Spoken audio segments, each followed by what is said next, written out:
Olá, galera, tudo bom? O tema da aula de hoje é Economia e Sociedade Açucareira no Brasil Colonial. Mas, para nós entendermos este processo, nós vamos buscar a lógica da política mercantilista portuguesa, o exercício do sistema mercantilista na relação Portugal-Brasil. Bom, então vamos ver o seguinte. O ponto é que a metrópole portuguesa exercia sobre o Brasil o chamado Pacto Colonial, ou seja, o colonialismo, uma das características do processo mercantilista existente na Europa no período do século XV ao XVIII. Vamos explicar agora o que era o Pacto Colonial. Nessa visão, você tem a metrópole, que é Portugal. Nós temos a colônia, que é Brasil. Bom, dentro dessa lógica, metrópole, colônia, existe a relação comercial. Como era feita essa relação? A metrópole passava para a sua colônia produtos manufaturados e escravos, onde a colônia obrigatoriamente teria que aceitar esses produtos pagando um determinado valor que a metrópole exigia. Do outro lado do Pacto Colonial você tinha o quê? A colônia passa para a metrópole produtos tropicais e matéria-prima. A que preço? A que a colônia exigia? Não, óbvio, o que a metrópole exigia. Ou seja, traduzindo, na lógica da política mercantilista portuguesa, sempre a colônia não saía beneficiada. Mas quem é esta matéria-prima? Quem são esses produtos? Bom, o que nós vamos dar ênfase aqui é o açúcar. Mas, para nós impormos aqui as pré-condições para que o açúcar fosse cultivado no Brasil colonial, temos que voltar um pouquinho, temos que entender algo além do Brasil. Primeiro, o açúcar, antes de ser produzido no litoral africano, antes de ser produzido no Brasil em grande escala, era um dote de princesa, que era oferecido como presente de casamento a princesas. O açúcar depois se banalizou através da produção em larga escala no Brasil. Mas onde era produzido mesmo? Bom, vale você entender que o açúcar era produzido, a princípio, nas ilhas do Atlântico, ilhas africanas portuguesas, como Cabo Verde, como Açores. Lá, o cultivo da cana-de-açúcar, a tecnologia do açúcar sendo utilizada, vai servir como base, como pré-condição para o açúcar ser produzido no Brasil. Uma vantagem muito boa que o Brasil vai levar em relação às ilhas do Atlântico, às ilhas africanas do Atlântico portuguesas, era o clima favorável ao cultivo do açúcar e a famosa terra, a terra boa para o cultivo do açúcar. O açúcar este que vai se espalhar por toda a região nordestina, o litoral nordestino e uma pequena parte da região sudeste, da região da província de São Vicente. Bom, o que nós vamos fazer agora é assistir o depoimento de um historiador sobre esse ciclo. Vamos ver? O complexo açucareiro, construído no Nordeste no período colonial, nos dá uma dimensão muito interessante de como era a sociedade brasileira na época. Uma das curiosidades que nós temos, se comparada a hoje, é que quando olhamos para o Nordeste de hoje, vemos uma região pobre. Na época, no entanto, a região mais rica do Brasil era justamente o Nordeste. Nós tínhamos investimento português, investimento holandês em grande escala, já que eram os holandeses que levavam açúcar para a Europa, comprando no Nordeste, levavam para a Europa e refinavam este açúcar e vendiam por lá. Daí o grande interesse dos holandeses no Nordeste. Além disso, o complexo açucareiro é diverso na sua composição étnica e cultural. Além de senhores brancos portugueses, donos de fazendas, nós temos também escravos de diversos locais da África. Ao contrário do que se pensa, não foi só um povo africano e negro que veio para o Brasil. Povos de Angola, povos de Benin, povos da Guiné vieram e foram comprados desde a África, trazidos para o Brasil e colocados juntos nas senzalas. Por serem de diferentes lugares da África, por serem de diferentes tribos e etnias, estes povos não conversavam entre si, o que dificultava a rebelião deles contra o sistema escravista. Também existe uma grande diversidade de trabalhadores. Além do escravo, existe o trabalhador livre, remunerado, que geralmente mora na fazenda e que tem acesso a alguma vida melhor, benfeitorias que o trabalho lhe pode trazer. Geralmente este homem era um mestiço, às vezes até filho do proprietário da fazenda, com uma escrava. Este homem era um homem livre, trabalhava por salário e era uma espécie de um técnico na fabricação do açúcar. Este homem podia, inclusive, receber ofertas de trabalho em outras fazendas, recebendo um salário maior. Daí a grande diferença entre um capataz, um técnico do açúcar e um escravo que trabalhava principalmente na colheita da cana e no preparo do açúcar. Bom, dentro do contexto da sociedade açucareira, ela está dividida em senhores de engenho e escravos. Mas um esquema erroneamente apresentado, na maioria das vezes, é que essa pirâmide, essa sociedade açucareira, só é dividida em senhores e escravos. Então vem aqui uma pergunta. Interessante essa pergunta. Será que a sociedade açucareira, no Brasil colonial, nós só tínhamos senhores de engenho e escravos? Não tinha mais ninguém? Bom, vamos ver direitinho como é que era esta sociedade no período colonial brasileiro? Então vem cá comigo. Bom, nós temos aqui no topo da pirâmide os senhores de engenho, os famosos homens bons, membros das câmaras municipais, donos da terra, donos do poder dentro dessa sociedade. Temos aqui também, na segunda parcela, na segunda parte da pirâmide, nós temos os membros do clero e comerciantes. Membros da igreja, bispos, principalmente bispos, cardeal, padres. Temos os comerciantes que vão ser denominados de reinóis ou reinol, o comerciante português que cá está no Brasil. No meio da pirâmide, você vai ter os famosos mestiços e os homens livres, brancos, pobres, né? Abaixo deles, você tem os indígenas. Mas, como base dessa pirâmide, o sustentáculo da sociedade brasileira, você tinha o negro escravo proveniente da África. Né? Aqui, ó, o negro escravo proveniente da África, que vai ser muitas vezes conhecido por muitos historiadores como negro da Guiné. Cuidado com uma pequena confusão que muitos fazem. O negro da terra é um índio. O negro da Guiné é um negro africano. Ou seja, é o negro que está sendo transportado do continente africano para o Brasil, para a América. Bom, algo interessa para a gente dentro dessa sociedade, que não tem um mercado interno desenvolvido, não tem uma grande vila, uma grande cidade a ser desenvolvida. Então, essa sociedade ela é bem restrita em comparação, por exemplo, à sociedade do século XVIII, a mineradora. Então, a sociedade mineradora, por exemplo, ela tem uma maior mobilidade, ela tem cidades, um comércio interno maior, coisa que na açucareira não acontece. Veja bem e preste atenção. Eu quero dizer que a sociedade açucareira, no período colonial, vale sempre restritar isso, nós temos pouca mobilidade social. O que isso quer dizer? Está percebendo o que eu estou fazendo aqui dentro? Ó, mobilidade. Estou me movendo.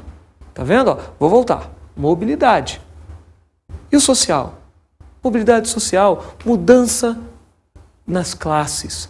Você acha que o escravo conseguiria se tornar senhor de engenho? O negro escravo, que é considerado mercadoria, vai vir a se tornar senhor de engenho? Muito difícil. Você acha que o senhor de engenho pode vir a se tornar escravo? Impossível. Então, essa sociedade ela tem uma pouca mobilidade social. E na visão de Gilberto Freire, um grande antropólogo que criou um dos grandes livros chamado Casa Grande e Senzala. Como era a sociedade brasileira? Sociedade essa que até hoje responde por essa característica. A sociedade brasileira era uma sociedade pater, era uma sociedade patriarcal, onde o homem era o chefe de família. Esta é a sociedade açucareira do período colonial. Ou seja, é uma sociedade patriarcal, onde o homem é o chefe. Tem um trecho muito interessante de Casa Grande e Senzala que fala que a mulher em si, ela servia para 3 coisas. A mulher branca servia para casar. A mulher negra servia para o trabalho. E a mulata servia para o ato de fornicação. Bom, então a sociedade açucareira, ela está dividida no topo da pirâmide, senhores de engenho, os homens bons. E na base, os negros escravos provenientes da África. Lembrando, essa sociedade, ela é patriarcal. A mulher é um ser submisso que deve responder às ordens do seu marido, do seu homem, onde apresenta-se nessa sociedade o grande chefe, pater. Bom, essa sociedade, a fazenda em si, ela divide em algumas partes. A casa grande, a moradia do senhor de engenho, de sua esposa, de seus filhos, de alguns negros que vão trabalhar na casa, algumas que vão servir de ama de leite para filhos dos senhores de engenho com suas respectivas esposas. A senzala, que é a moradia do negro escravo, que muitas vezes apresenta-se em figuras afastadas da casa grande, isso é até um certo erro. Por quê? Porque a senzala, na maioria das vezes, encontrava-se abaixo da casa grande, para que o senhor pudesse vigiar os seus escravos. Temos a capela, uma igrejinha, geralmente onde ali o negro rezaria, né? Ou seria convertido para a religião católica. Temos o moinho de engenho, temos o engenho em si, onde ali será produzido o açúcar e seus derivados. Fato interessante este, que aí, no caso, vai acontecer as maiores formas de rebeldia dos escravos, como mutilações, como suicídios, alcoolismos, a serem feitos como uma forma de rebeldia perante o seu senhor. Muitos desses acabariam nos troncos chicoteados. Bom, vamos fazer o seguinte agora. Vamos ouvir rapidamente um trecho de Gilberto Freire. A Casa Grande do Engenho, que o colonizador começou ainda no século XVI a levantar no Brasil, grossas paredes de taipa ou de pedra e cal, telhados caídos, num máximo de proteção contra o sol forte e as chuvas tropicais, não foi nenhuma reprodução das casas portuguesas, mas expressão nova do imperialismo português. A Casa Grande é Brasileirinha da Silva.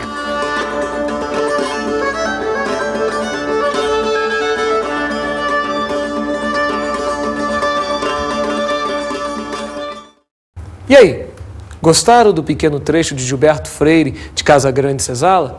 Legal, né? Bom, após fazermos uma análise da sociedade brasileira no período colonial, nós temos que fazer uma rápida análise também da economia brasileira, a economia açucareira, no período colonial.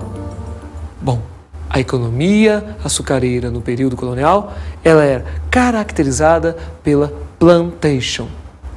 Mas o que vem a ser a plantation?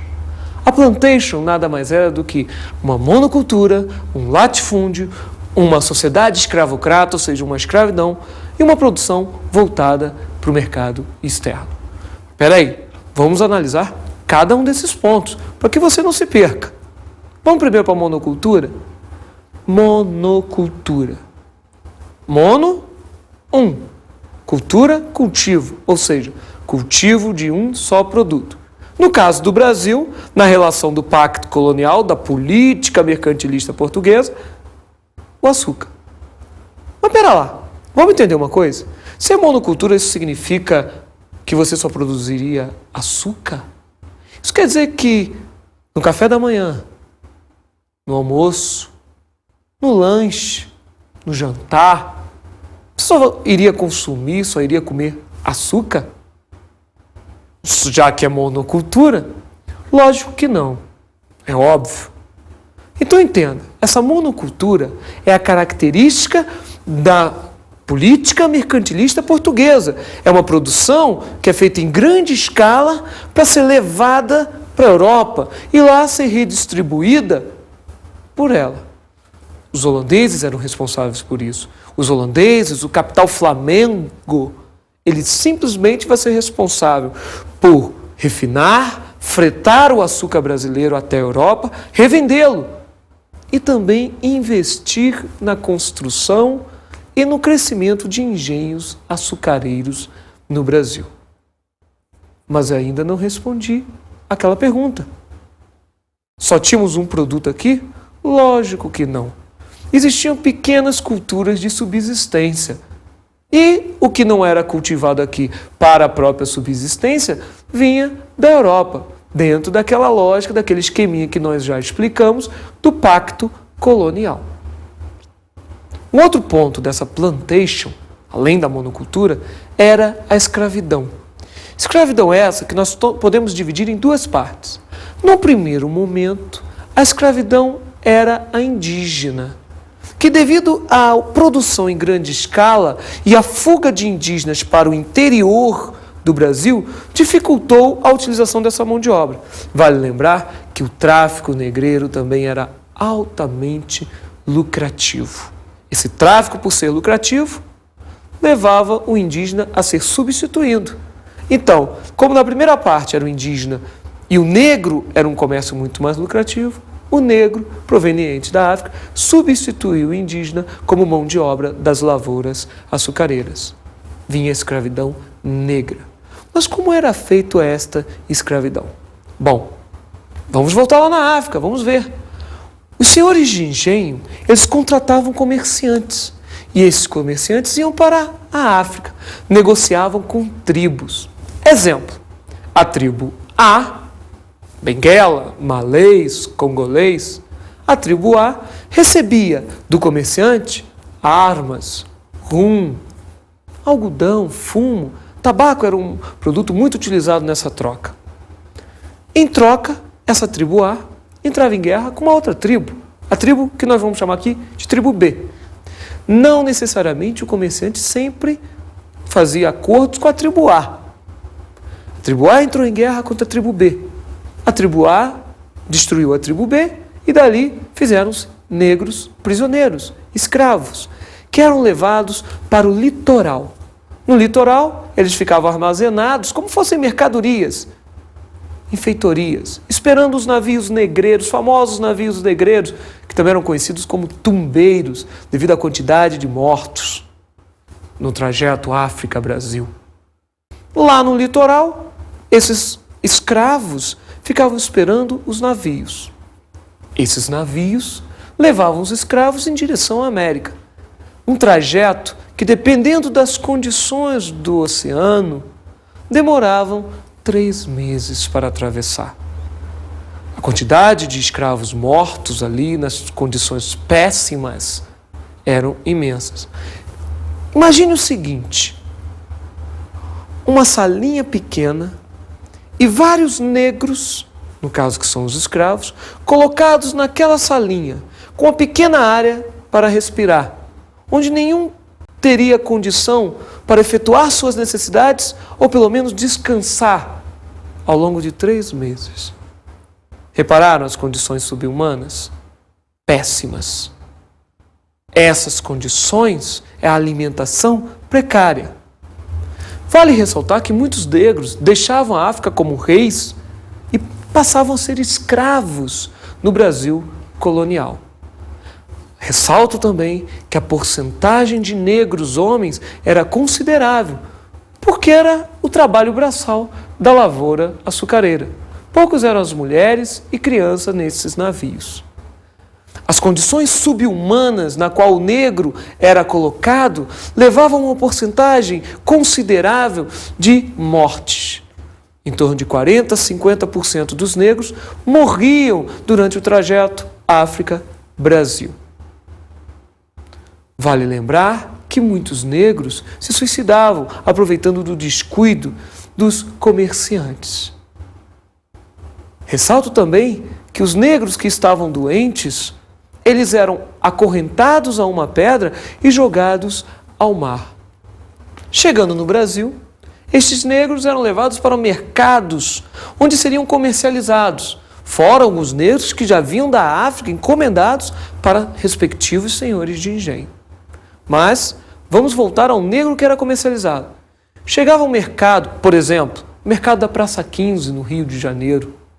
Era um mercado de escravos, onde ali negros homens e negros mulheres eram colocados, de uma forma pelados ou seminus, e o seu senhor viria vê-lo, junto com o médico, analisando as condições daquele negro. Um negro custava muito caro, mas a durabilidade dele era muito grande, em torno de 10 a 15 anos de trabalho braçal na lavoura açucareira. Um outro ponto interessante da lógica da plantation era o latifúndio. A palavra já diz tudo. Latifúndio, grandes propriedades voltadas para produzir qual produto? O açúcar. Essas grandes propriedades cerceavam o Nordeste e o litoral do Sudeste, a região de São Vicente. Bom, o latifúndio em si eram grandes propriedades que produziam açúcar. E a produção era voltada para o mercado externo. O açúcar era voltado para o mercado externo. Com isso você completa a plantation, onde você tem a monocultura, a escravidão, o latifúndio e a produção voltada para o mercado externo. Bom, tem um detalhe aí. Tem um macete para a gente guardar legal essa plantation. É só você pegar as 3 primeiras letras. Monocultura, M. Escravidão, E. Latifúndio, L. E formar a palavra mel. Então, o mel está se referindo a toda a economia açucareira no período colonial. Porém, junto com a atividade principal, a açucareira, nós temos algumas atividades secundárias no período colonial brasileiro. Durante a segunda metade do século XVI até o final do século XVIII, temos o algodão. O algodão este que era um produto muito importante, principalmente na troca de mercadorias. Outra atividade também era o fumo, o tabaco, que durou todo o período colonial brasileiro. O fumo era um instrumento de troca por escravos na África. As 2 mais importantes atividades secundárias e que foram responsáveis pelo processo de interiorização dos portugueses no território brasileiro no período colonial foram a pecuária, entre os séculos 17 e 18, que nasceu junto, servindo com a atividade açucareira, servindo como transporte, como instrumento para mover o engenho, o moinho, e depois foi se separando, seguindo o leito do rio São Francisco, indo para o interior do Nordeste, rumo à região sul. A pecuária que vai servir como base de alimentação para o mercado da mineração. Uma outra atividade muito importante foram as drogas do sertão, que se localizou por volta da segunda metade do século XVI e durante todo o século XVII. Drogas do sertão esta que, após o Tratado de Haia, fez com que portugueses chegassem à região amazônica. Os famosos jesuítas e as missões jesuíticas, utilizando como trabalho escravo o indígena, que conhecia bem a região. Drogas estas, como por exemplo, a castanha do Pará. Vamos fazer o seguinte agora? vamos dar uma olhada nas nossas dicas de estudo.